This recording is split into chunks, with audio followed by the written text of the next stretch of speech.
Samantala, kamustahin po natin ang lagay naman sa Marinduque kung saan naganap po ang ikatlong landfall ng Bagyong Ruby kahapon ng umaga. Makakausap po natin sa telepono si Marinduque Governor Carmencita Reyes. Magandang tanghali po sa inyo, Governor Reyes. Magandang tanghali, Connie. Yes po. Unang-una, kakamustahin po namin, Governor. Ano ho ang lagay ng inyong probinsya matapos mag-landfall dyan ang Bagyong Ruby kahapon? Ngayon, busy-busy kami. Ina-assess namin lahat ng mga nasira. Like the landslide, tama-tama, nandyan ang aming mga equipment para ayusin yon. Katulong namin ng DPWH, ng provincial government, para alisin ang mga landslide so that yung mga barangay na na-isolate ay makakilos naman. Tapos ina-assess namin dahil sa flood kung ano yung mga agricultural products namin na nasira. Ngayon kasi while walang masyadong mga na coconut trees o banana trees na dati-dati pagka may bagyo, yun ang unang-unang inaatake at yun ang nahuhulog o nasisira. Ngayon naman ang aming palay at ang aming mga vegetable.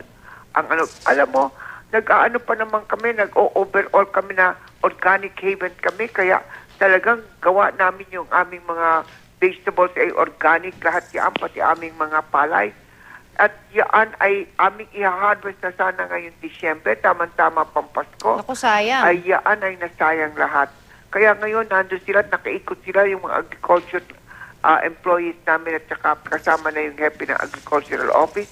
Kasama na yung aming, yung former governor naming Luisito Reyes. Kasama para i-assess lahat yung mga yan. Yung mga kapitsalaan sa agricultural products. Ngayon naman, yung aming fishery. Para sa ganon ay kasi binigyan kami ng BIFA ng mga bangka. Para sa walang bangka at saka mga engine at saka mga net. Meron kami mga aquasilbi, mga alimango na ibinigay recently lamang at inilagay sa mga fish ponds. Yan ngayon ang aming ina-assess kung paano nangyari. Oo, Governor, meron ho kayong rough estimate kung gaano ho kalawak yung binabanggit ng pinsala? Ano kasi... Ngayon pa lamang sila nag-ikot. Pati yung mga engineers namin ng Provincial Engineers Office ay nag-iikot. How about yung casualty po? Meron ho ba mga sugatan, mga iba pa ho? Wala kami sa pinsala ng mga tao, wala.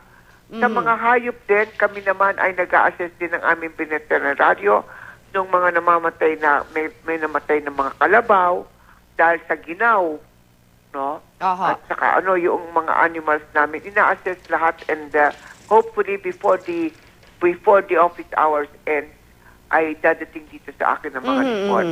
Pero sa tansya nyo ho, dito sa pagdating po ng Bagyong Ruby, naging mabilis ho ba?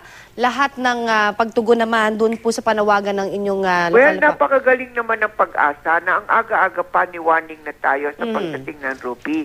At maaga pa, nalaman namin na dadaan din ng Marinduque. Kaya das December 4 pa, ay nag-meeting na kami ng Provincial Disaster Risk Reduction Office at inano na namin lahat, nakahanda lahat, kaya wala kaming sa tao, wala. Pati bahay, wala kaming nasira na mga bahay, wala.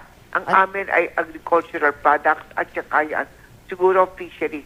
Actually, agriculture ang amin dahil mga animals, mga tanim, at saka mga isda, mga fisheries namin. Well, medyo magandang balita at least, no? Wala ho tayong casualties, walang nasira mga bahay. Wala po kami bahay na lahat pati yung may house tinukura nila. Siguro meron lumipad na ilan nipa doon sa bubong, konti lang, pero hindi naman lahat ng bubong, konti lamang, wala halos.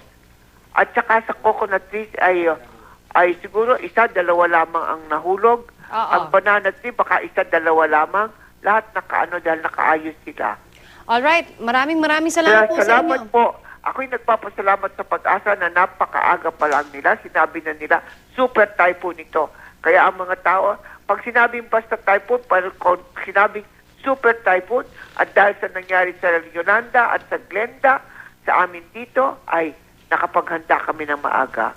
Yan nga ho, sana ho, wag talaga tayong makalimot sa mga pag-aaral. At alam na ng tao kung paano paghahanda. Yes, ma'am. Maraming salamat po muli. Okay, salamat din sa GMA, Connie. Marinduque Governor Carmencita Reyes.